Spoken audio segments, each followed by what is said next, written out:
Welcome to Studio 58A Live, our discussion program coming to you live on Facebook at the Jamaica Information Service. I'm your host, Vaughn Davis. Thank you to everyone tuning in, watching us online, wherever you are around the world. We really do appreciate it. And as you watch, remember to send in your questions and your comments so we can put them to our guest. And like how we have you, just the same favor we always ask. Share this video with a friend or 2 or 5,000 so we can have a lively discussion. Now, we're here on a Monday instead of our usual Thursday because we have a serious issue to talk about. As a matter of fact, it's not an exaggeration to say this issue is a matter of life and death. We're talking about cervical cancer, which is the second most common type of cancer in women, with over 85% of cases occurring in developing countries. To help curb the spread of this illness in Jamaica, the Ministry of Health has rolled out the HPV Vaccination Programme, and its objective is to get as many Jamaican girls between 9 and 14 to be vaccinated against the Human Papillomavirus, which is HPV. There has, however, been some pushback on the issue from the public for some reasons, but here today to help us peel back the layers on this issue is Acting Director in the Ministry of Health's Family Health Unit, Dr Melody Ennis. Welcome, Dr. Ennis. Hi, thank you. All right, wonderful. Let's go. Now, Dr. Ennis, I'm going to just ask you to give me some background on this program, why it was deemed necessary and why the ministry decided to roll it out at this time. Well, as you mentioned, cervical cancer is not only a problem in Jamaica, it's a worldwide problem, and all governments have recognized the impact, the devastating impact that cervical cancer have on women across the globe. And the WHO, the World Health Organization, along with PAHO, sought to find a way to stem this problem. We have been doing pap smears and screening and treating over the years, but is there a way to catch this demon before it affects women? And the development of a vaccine brought that to the fore. The Human Papillomavirus vaccine has been around for over 10 years, being administered in over 80 countries. And within these countries that have had high coverage rates, we have noted that there is some 68% decline in the HPV virus infection, as well as the development of cancers. Now, we're speaking globally. The question is Jamaica, locally what's happening here in country? Well, we have a problem here in country, just like the rest of the world. It is our second leading cause of death, cancer-related death. We have almost 400 persons being diagnosed every single year. Per year. Okay. We have 185 deaths. And every time I speak to the 185 deaths, I have to just go a little further to say that that might not be a big number. But we are a matriarchal society run by women. Our mothers are in charge of the household. A woman with 4, 5, 6 children dying at 35 is not easy. That's a tremendous strain on the economy, her family, so many ripple effects. Ripple effects, it's too much. The gravity of it is so high that we don't want to focus on the 185. Just look at the impact to recognize this is a serious problem. But outside of those figures, let me get a little bit closer. We did some studies back in 2010. And we found that women with no illness at all, when we did the smears, we found the virus 16 and 18 present in these women. And it is 16 and 18 that we know that causes 70% of cancer, cervical cancer. So it seems like the prevalence, is it becoming more prevalent, so to speak, or is it that we're just noticing it more now? It could be both. Okay. It could be both, but what is of importance is that all of us, 80% of all of us, will be exposed and will be infected by this virus.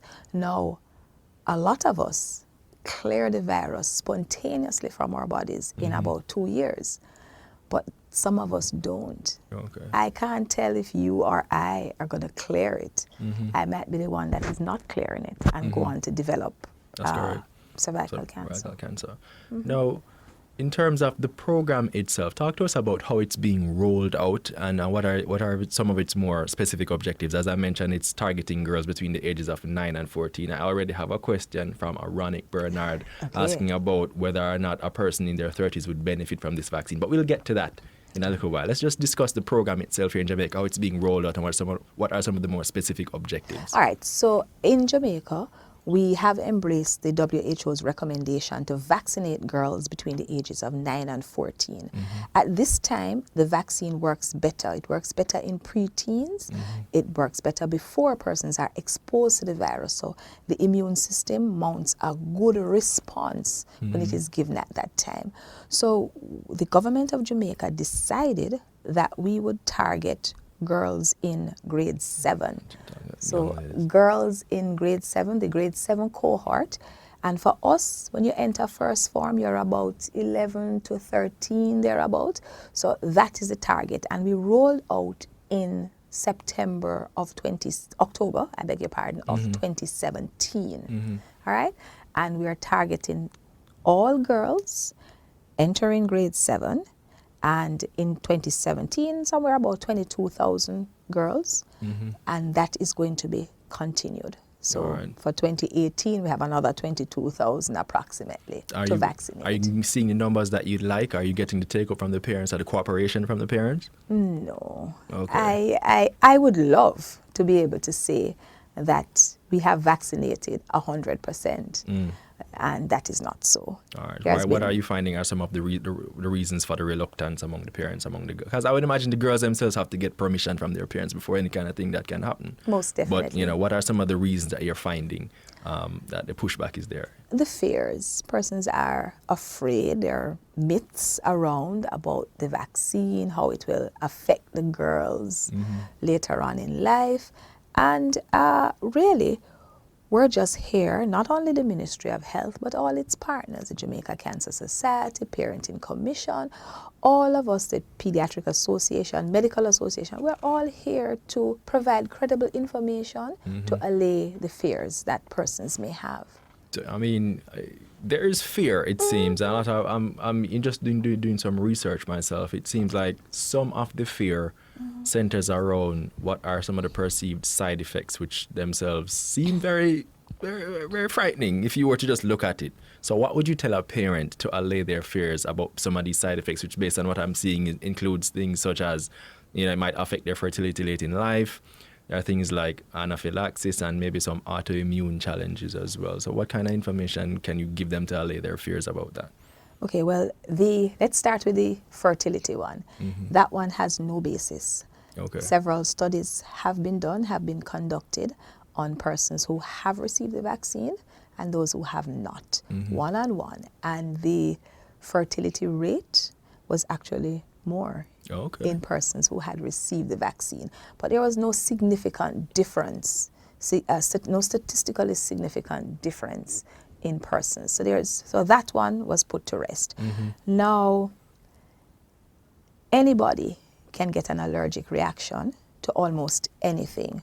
And anaphylaxis is a severe allergic reaction that persons can get. You can get that to peanuts. You can get that to shellfish. You can get that to almost any food that you can eat. But that don't prevent us from eating. That's true. So allergies can happen. There has been no cause and effect to say that the vaccine causes more, or we have not seen any more anaphylaxis in the population of girls that have received the vaccine than those who have not. So all vaccines, all medicines per se, once they are put out, they go through a series of trials, clinical trials, first with animals and then with a small set and then the larger population before they go out routinely. And they are monitored to look at all the side effects that may occur. Well, let me just take a question online. Somebody's asking, will the ministry treat girls who have adverse effects to these, or may have adverse side effects to the vaccine once they're given it? Yes, all adverse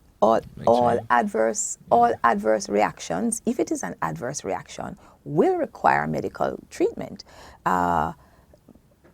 including an allergic reaction. My thing is, I was speaking to a friend of mine the other day, and one of the concerns she had is that she just doesn't feel like the vaccine has been tested enough. In her opinion, based on, I don't know what kind of research she has read in that regard, but based on her conclusion was that it had not been tested enough. What do you say to that concern? Okay, well, it went through this series of tests, the clinical trials 1, 2, and 3, and survived. But let's forget about the testing a bit and look at the over 3 million girls who have received the vaccine. Over 3 million girls have received the vaccine without any negative side effects. Okay. So, and it's been 10 years, and it's not only been 10 years on the world market, it's been 10 years right here in Jamaica. All right. Well, I'm going to give you a chance, and we have to invite our audience online because they are the reason we have this show. Ronick Bernard is asking, what are the pros and cons of the vaccine? I mean, you know, apart from, which is the obvious, which is that it should tackle and help reduce the cervical cancer rate, but can you get into more detail if there are any more beyond just that? The vaccine that we're offering targets type 16 and 18, which is 70% of the cancers. It has also been noted that there is some cross-reaction. So it might protect from other cancers, genital warts, etc. The cons, I'm sticking you. It's going to hurt. You're going to have pain. You're going to have swelling. You're going to have redness at the injection site. I'm sure you think that's a small price to pay for. No, but remember the age group that we're giving it to. That is very sensitive. That is true. So you can get pain. You can get a fever. Now, girls and boys are usually afraid of needles. They're afraid of being stuck. And you can get fainting, but we take precautions against this. So all our girls are allowed to sit, and they're observed for 15 minutes after the vaccine so that they don't get wobbling the feet and fall and injure themselves. So those are the major side effects that you get from this vaccine. Based on what you're saying, it doesn't sound like anything that's far too intimidating that should prevent a parent from allowing their child to take it. I don't think so. And you know, we are building our own statistics here in country. We have vaccinated about 11,000 girls, and we haven't had any adverse effects. Yeah, I think you should repeat that for the parents who might be watching. Now, let them know. So we have vaccinated over 11,000 girls since we started in October of 2017, and we have had no adverse effects. All our girls are well. All right, Ronick Bernard is telling us, thank you, Doc, for answering his question. I think he's really glad about that. It's more than welcome, sir. All right, Sparkling Topaz Waldron says it should be made available at health centers, improve the education drive in order to minimize the fears. Publish all reports done on HPV. Respond to that for me. Okay, so we are giving the vaccine at the health centers. We started that this year as another arm. Now, we chose the school program to do it because of two or so things. One, parents don't have to take the time off from work. Girls don't have to miss school. Two important things. And of course, there'll be no long wait at the health centers when they go. So the school-based program works because we go into the schools. But catch them where they are, essentially. Catch them where they are. But we recognize that some persons want the one-on-one at the nurse at the facility. So since this year, we started in July to offer it at our health centers as well. You know, so it can be given at school. You can get it at your health center.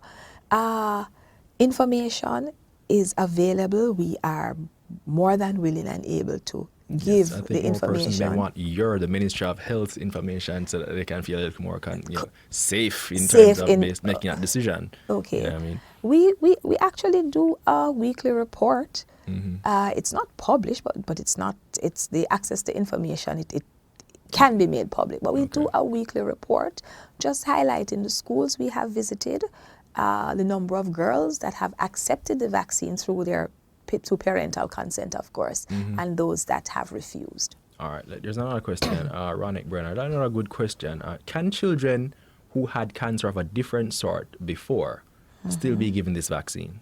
Yes, they can, as long as their immune status has been, it's now okay, because you know when you have any disease condition, it can lower your resistance and make you more prone to getting other things. So once they've been okayed by their physician, pediatrician, then that's fine. They can still get the vaccine. Now, one of the things I can imagine is making, in addition to making their parents comfortable, talking to the girls themselves so they can understand and appreciate what's happening, why this is necessary, and, what are the effects, that kind of thing. Is there a special effort made to talk to the girls themselves so that they can understand the need for this vaccine and what it's supposed to do and how it will impact them, that kind of thing? Well, when we started, we engaged both the parents and the girls.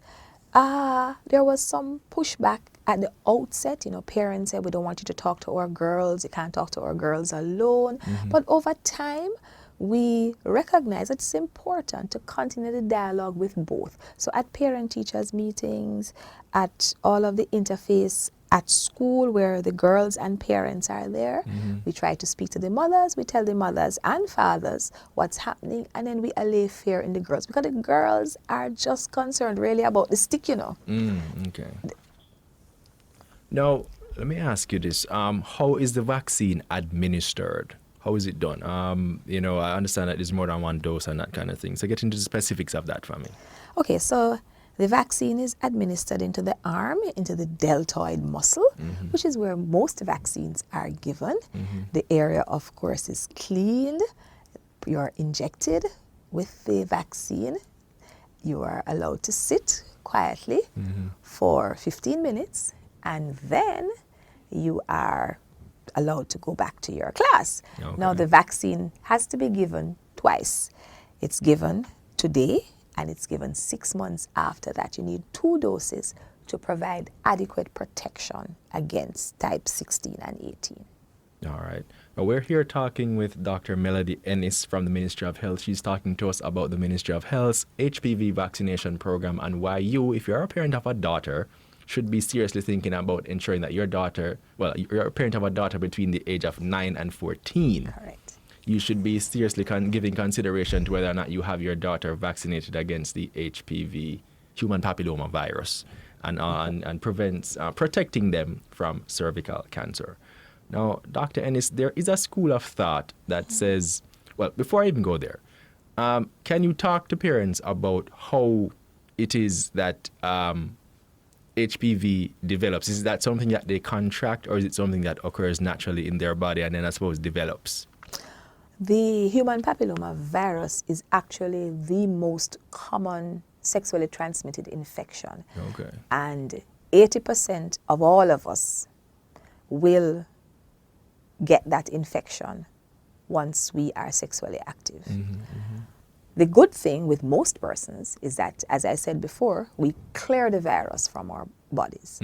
However, there is a proportion of us, and we don't know that proportion or who it will be, that does not clear the virus. The virus goes on to stay in the body, lives in the body, is nurtured by the body, and some 10 to 15 years post contracting the virus, develop cervical cancer.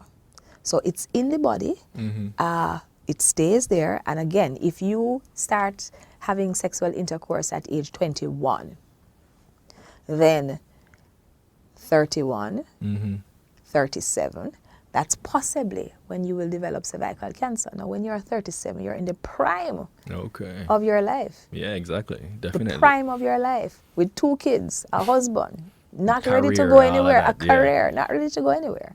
So that's the time when it strikes. So you would have contracted it way back when. Now you're going to say, why are we giving it to these little girls? Because we want them to get it before they are exposed to the virus. It works best before exposure. So at 9 to 14, our girls are not sexually active. Shouldn't be. We know that. Okay. So we want to catch them before exposure. That's why that age range. Now, you mentioned that it's a sexually transmitted infection or so on. So does that then mean that increased sexual partners increases the risk of contracting HPV?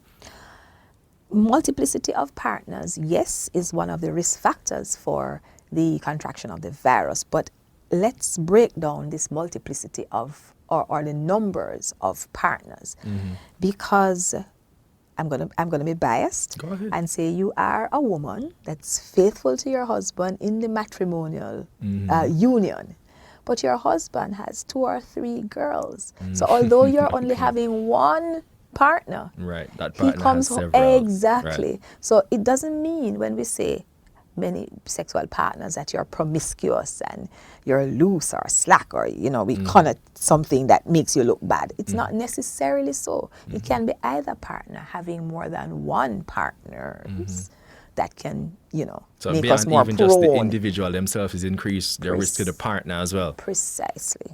All right. So with that said, there is a school of thought that said boys should be looking into administering the vaccine to boys as well. Where does the ministry come down on that?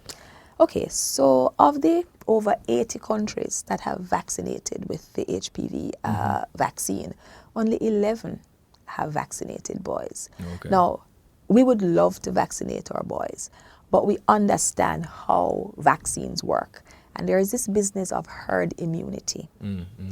Herd immunity means that if enough persons are vaccinated, then the few who are not, will be protected, and those who are infected can't spread it to anybody because the majority of persons are vaccinated and basically act as a shield around those who are not. Okay. So if we get our vaccine coverage up to 60, 70, preferably 80% of our girls vaccinated, then the boys don't have anybody to get it from.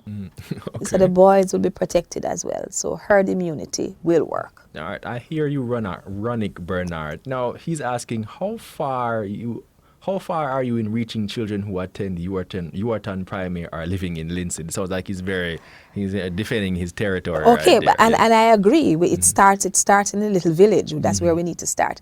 That's in St. Catherine. Right. We have been in schools in St. Catherine. We haven't been to the primary schools because it's a grade 7, so it's a high school thing. But as we continue to see how best we can reach persons, we might start the dialogue in the primary schools, speaking to the parents to say, okay, when your girls it's now PEP, right? So when your girls are successful in the PEP and move on to grade 7, this is what is coming.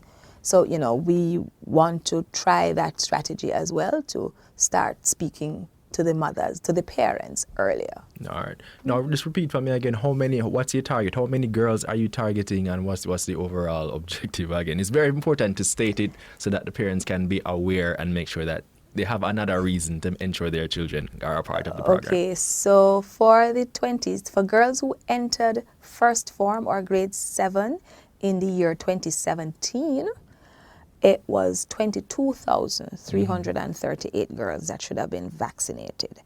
And we managed to vaccinate just over 7,000 of these girls. So we have a good amount left. So parents, if your daughters entered grade 7 in 2017, we are still giving them the vaccine. Although they are now in grade 8, they can still get the vaccine. Okay. And of course, every year we have pretty much the same number of girls going into the high school. So for this year, 2018, we are still about another 22,000. So in all, over the 2 years, we should vaccinate 44,000 girls.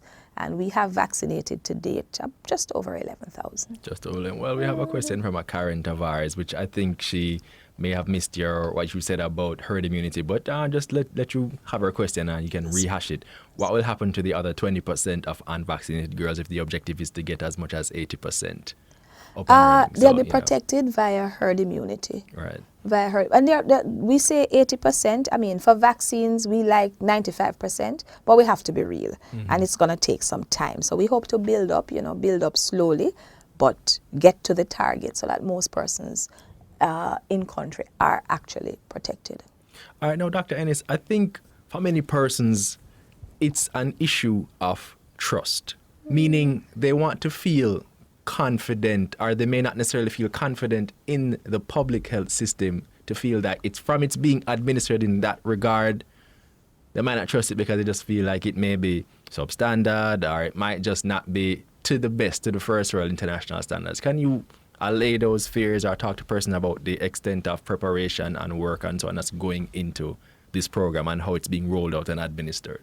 Well, first of all, let me just say how we procure our vaccines in country. Jamaica gets its vaccines from the Pan American Health Organization's revolving fund. It is set up where they procure the vaccines from manufacturers, not each individual country. So what we get from PAHO is what all member states get. So the US, Canada, Trinidad and Tobago, Barbados, it is what all of us get. It's the same vaccine.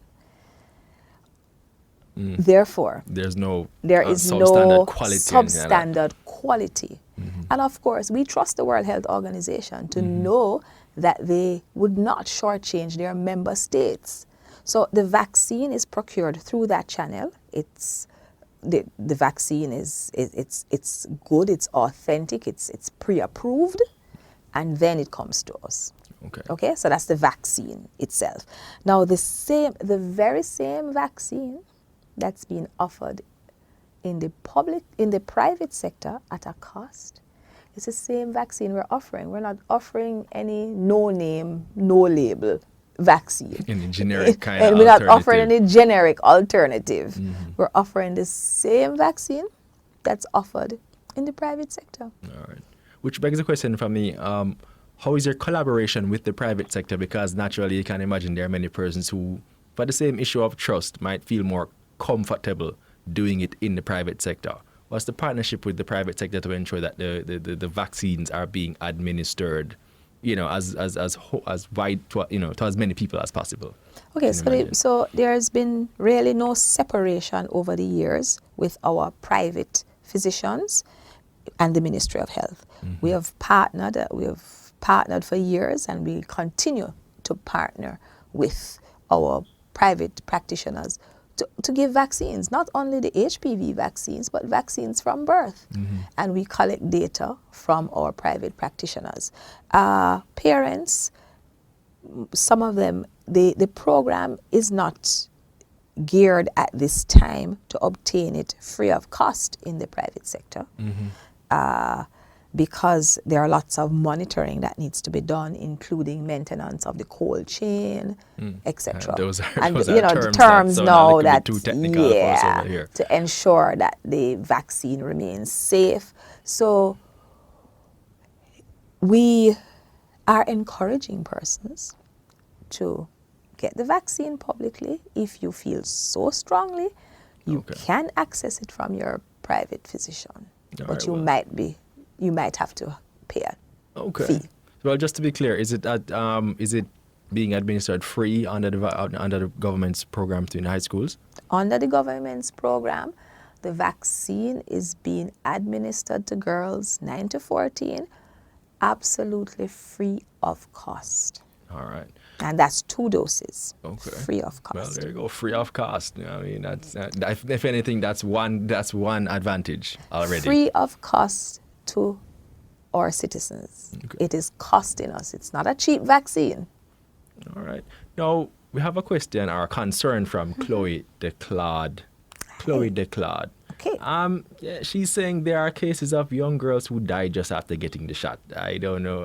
How can you allay her fears that based on what she seems to think is the vaccine has some negative side effects and negative reactions? I mean, death speaks for itself, but... Death speaks for itself.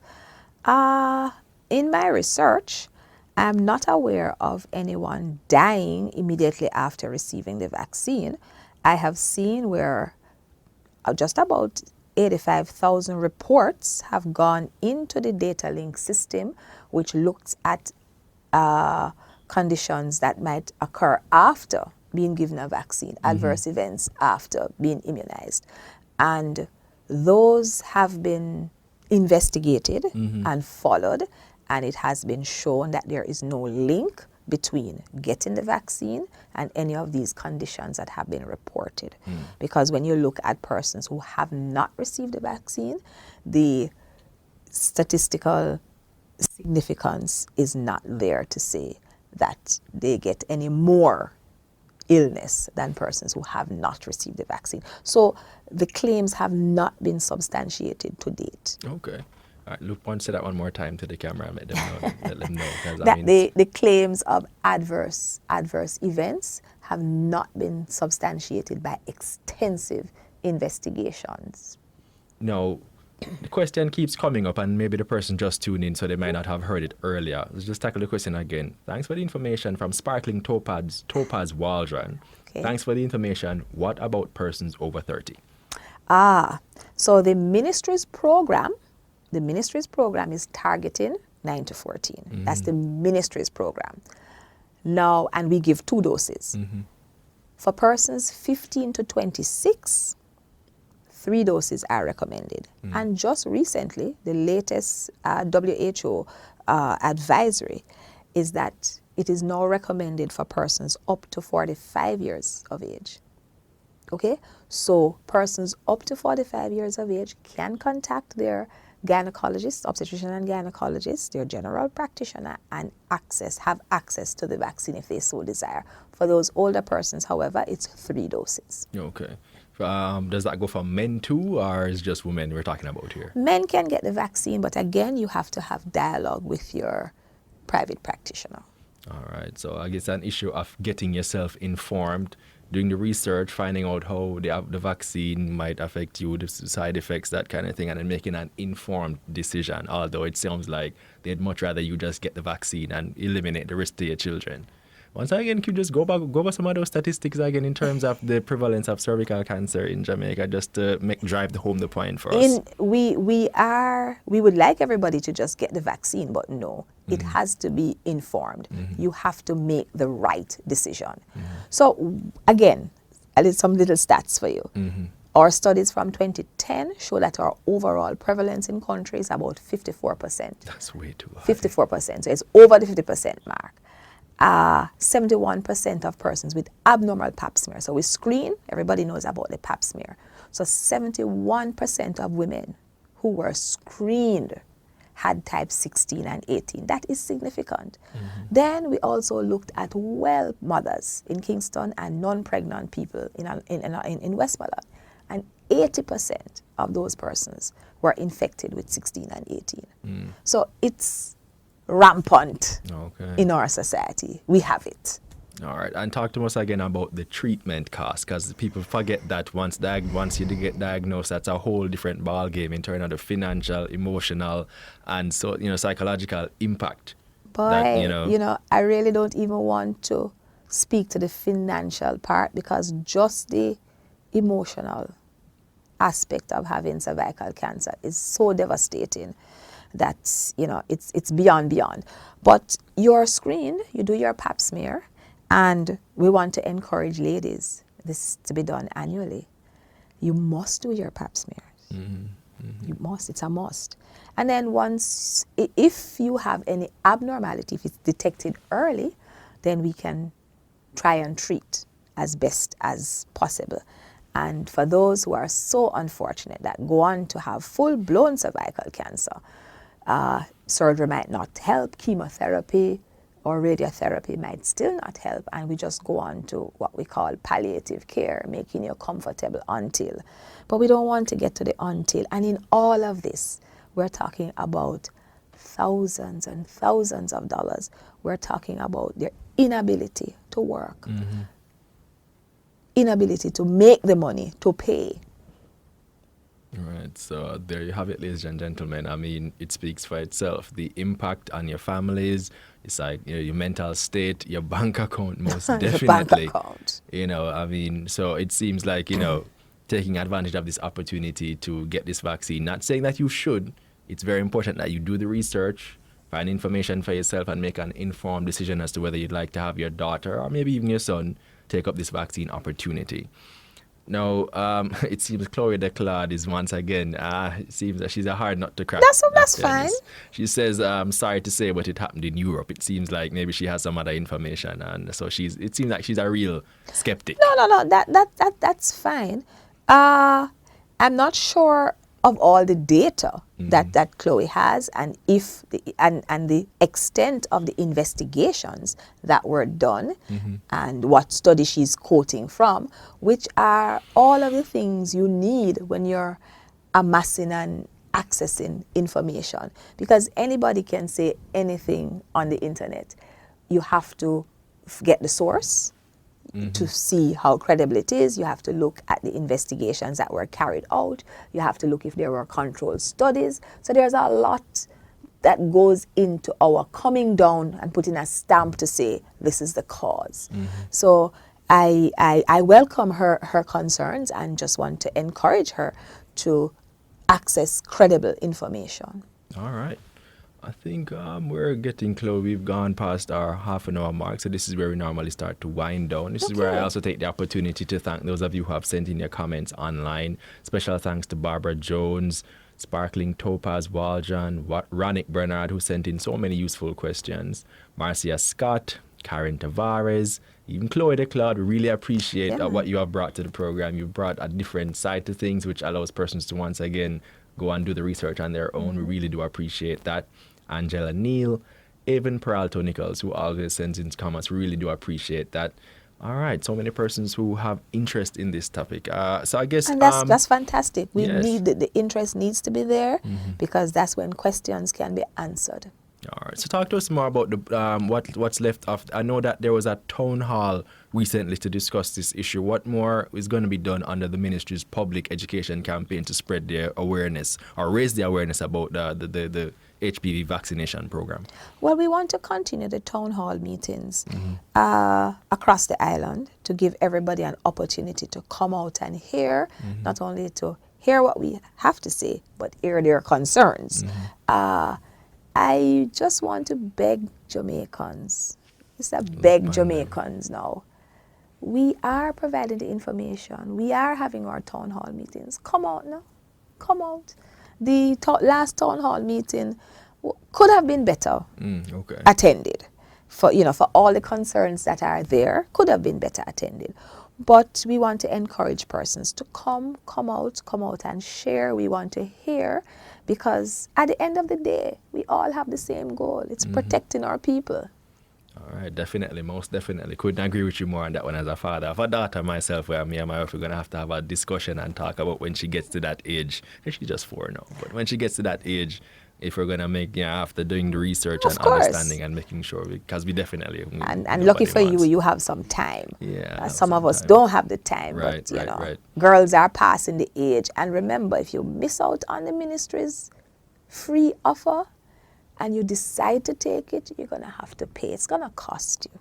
All right, and it's the same vaccine that you're going to have to pay for. All right. Well, Ronick is suggesting that next time you have a town hall, maybe go Facebook Live or Instagram Live. Just go use social media. We were on Instagram. Okay. I hear we were on Instagram. We're streaming on Instagram. Yeah. So I hear. Okay. All right. Well, thank you again, everybody who tuned into our discussion. We really do appreciate it. Thank you for taking the time, raising a lot of the concerns so the stakeholders can hear them, understand them, and address them. Take steps to make sure that more persons become comfortable and appreciate the value that the vaccination will bring to their lives and their daughters as well. It's time for us to wrap. Thank you to everyone who tuned into our discussion, especially those of you who sent in your questions and your comments. And if you sent in a question and we didn't answer it in our discussion, not to worry. We will be going through afterwards and answering questions. We'll be sure to make sure you have the access to the information that you need. Remember, our audience plays a major part in our show. If there is anyone in particular you'd like us to have in studio, just drop us a line and we'll try our best to have that person in studio as soon as possible. Don't forget to follow us on Facebook and Twitter and Instagram at Jamaica Information Service to see who will be in studio next, as well as all the other good stuff we have posting up about the information, well-needed information that you need to make good decisions in your country. We do this mostly on Thursdays. It's Monday today, but we do this mostly on Thursday, live on our Facebook page. I've been your host, Vaughn Davis, and this has been Studio 58A Live. Thank you again for joining us, and please have a wonderful day.